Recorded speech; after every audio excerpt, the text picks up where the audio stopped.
Guys, welcome back to another video with me, Crafting with EB. So we're going to go over on the step-by-steps on how to press a mug from setting up the screen to in Design Space to actually pressing the mug. So you want to open Design Space first, and then you're going to type in mugs.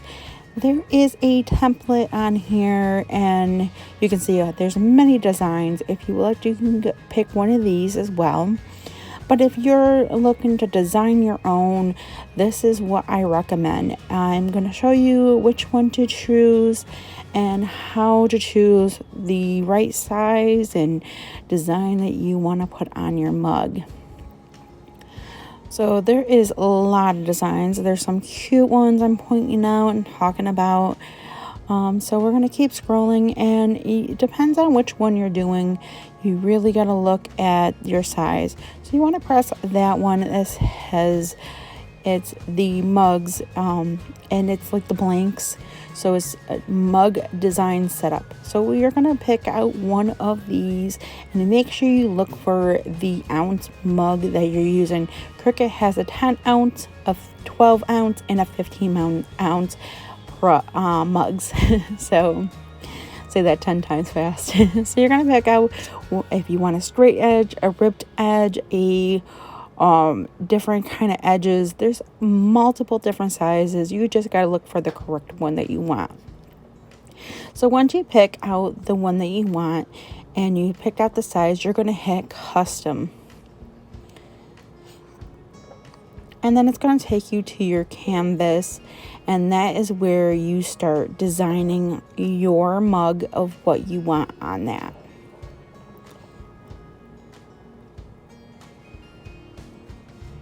I am happy with that design, so we're going to hit customize. As you can see, I already had something up there, so I'm going to hit replace. So this is what it looks like. This is your template. So what you're going to do is, you see the three right there. It's kind of hard to see because of how I have my lights in my art space. So the middle of the design will go exactly right across from where the handle is on your mug.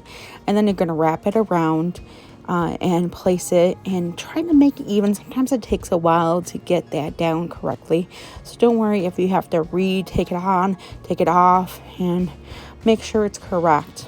So what you're going to do is figure out any design that you want to put on. So here are some of the recent designs that are on, and I do apologize for the glare that you can see on my iPad. Yes, I'm using an iPad. You can use any device you can. You can use it on your phone, anything. So these are some of the newest designs that are up on Cricut Design Space, but we're going to look for a butterfly. So you're going to type in butterfly because you're going to hit, and this is underneath images. So you can see there is many different butterflies, but remember, when this cuts out, it's going to be a lot smaller. So there's a lot more to read, and you got to be careful how small it is, because it could be hard for it to come off. And plus, when you're cutting it out, sometimes the smaller objects seem to disappear. So warning.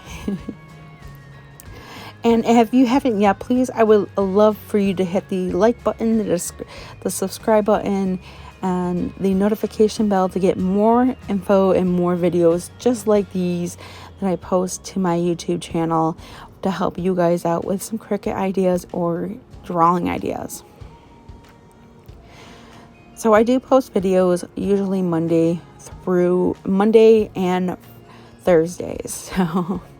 So what you're going to do is get rid of that template that's above, and then when you're squeezing it down, you're going to see like a little line come across, and that's to help you center it on that template.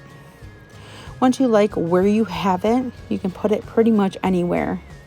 Once you like where it is, then you're going to add another image or text, which we're going to do is we're going to add a text, and I'm going to add somebody's name to this. My go-to, there is hundreds and hundreds of different fonts that are free in Cricut Design Space if you have the premium access. So be aware, you will be sitting there for hours and hours.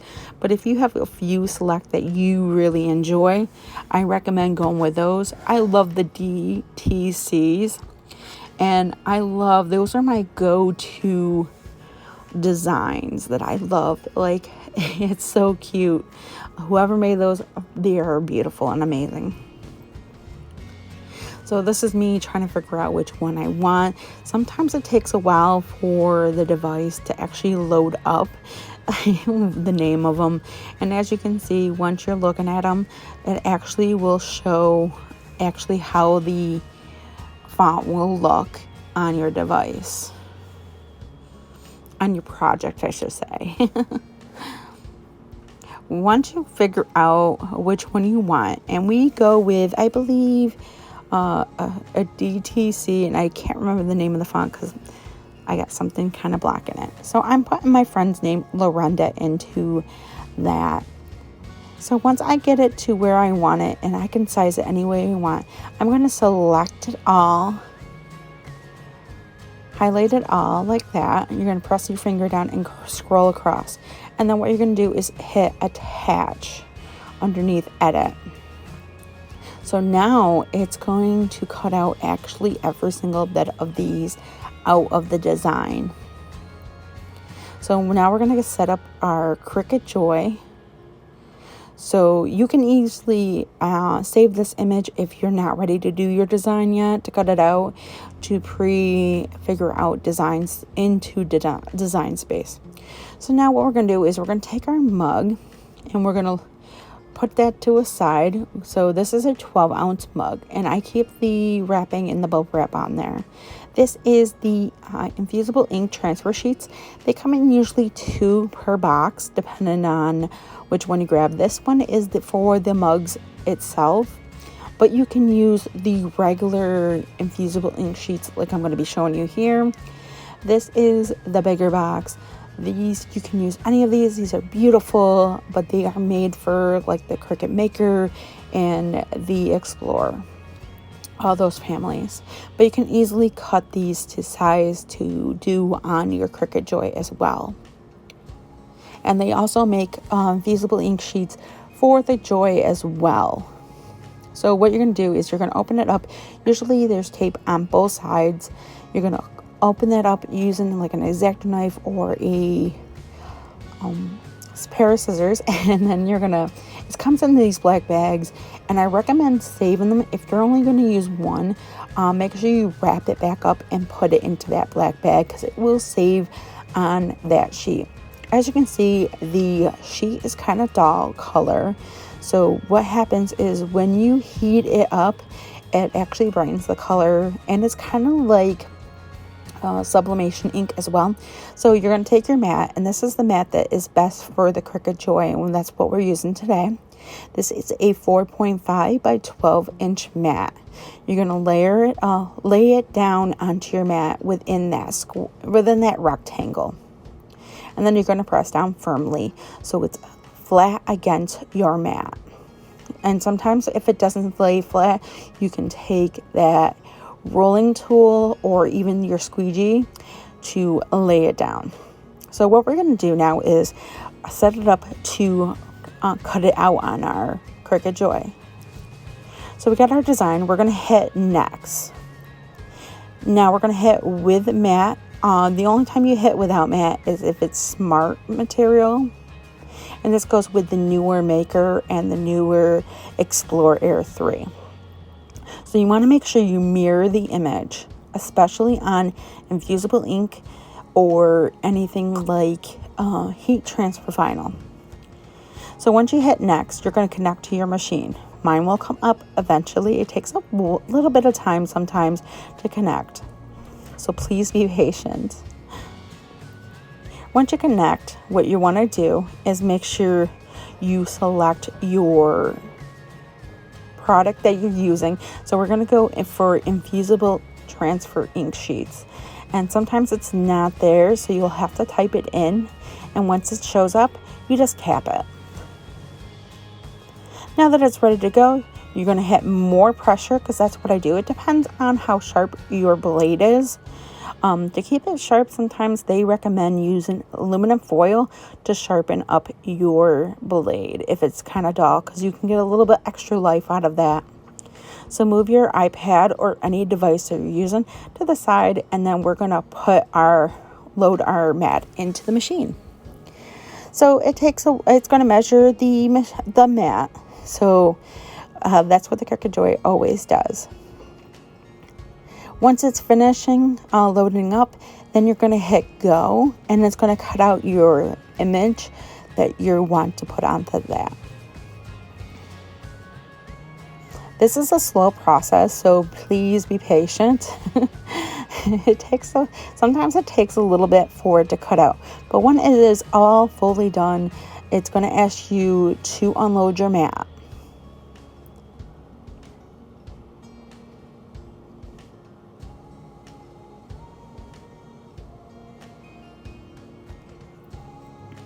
And what's nice about this, it actually goes over it twice, so it helps actually take off the backing. On the back of the transfer sheet, it's actually plastic. So you're going to take it off your mat now. You're going to roll it to the back like that and peel it from the mat, because then that helps it from not being still kind of early like it is there.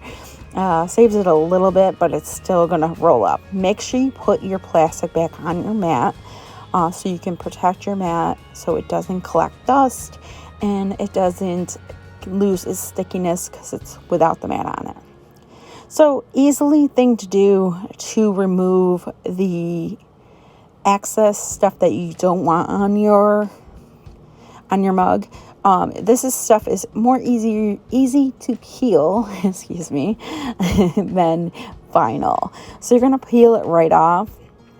Don't worry about if other things come off, because a couple of my wings, part of the wings came off there, and actually I like it without it. So see, you can easily see that it actually lifts right up nice and easy, and you just toss these away, or you can use them for another project. Yes. So this is pretty easy and simple so far. I hope this helps you guys so much. And then we're going to do another project where I'm going to use infusible ink sheets, and on top of that, we're going to use an infusible ink pen. So we got projects in the works. So the best thing I do is when I get my mug out, I look it over for any chips, bangs, cuts where it's not nice looking. I don't use it. And to tell how many ounces your mug is, on the bottom you can see there it does say 12-ounce mug, and it's made by Cricut. So what you want to do is you're gonna use the infusible ink sheet, and you're gonna figure out where the middle is, and then you're gonna line it up. And then once you figure out, sometimes this does take a few tries, but I'm kind of a professional now. I've done so many mugs, and sometimes it's quick, sometimes it takes me a while. So don't feel bad if you have to untake it off and then re-put it back on. It's okay. And then you want to make sure it is nice and snug against the mug. Let's go ahead and press the mug. But before we do, if your sheet is not as sticky, you can use what is called heat resistant tape. This is the heat press mug press from Cricut. So what you got to do is this will heat up to 400 degrees. Once it's ready, it will chime, and as you can see, the light turned green. You're going to easily slide in your mug, making sure the whole design is covered when you pressing it down. It's going to light up at first, and then it's going to start blinking. This means it is cooking. The process could take between 5 to 6 minutes. So it's a long process, and make sure you do it in a well ventilated area. Sometimes it does come off with a little bit of a smell, so warning. Once these are all fully fully lit up colors, so it's going to be white through all 5 of those lights there. Once that does, it will chime to you and tell you that it's fully done. And what you're going to do is lift up the handle and remove. But first you want to get a heat resistant mat for your table or wherever you have this. So when you pull the mug out, it can actually stay on that and cool down. Now you must wait until the cup is completely cold before removing the infusible ink sheet. Remember, this does heat up to 400 degrees. And what happens is when it's heating up, it actually turns into a gas and adheres to the mug. Now these are dishwasher and microwavable safe mugs. As you can see, the mug is done. Now that I'm completely done, I will turn off the device. Please let it fully cool before you move the device, because it does, depending on how many you actually press, it is very, very hot. Once it's fully cool, what you're going to do is remove the ink sheet. As you can see, all the color is pretty much gone. When it looks like that, that is the best thing. That means it took all the color from the sheet, and look at that. Now my cup is ready to be gifted, or if you are selling these, it really just depends on what you're selling. So thank you very much for watching. I hope this helps you. Please join me again on Thursday for another mug video. Take care and be safe, and I'll see you in the next video. Bye guys.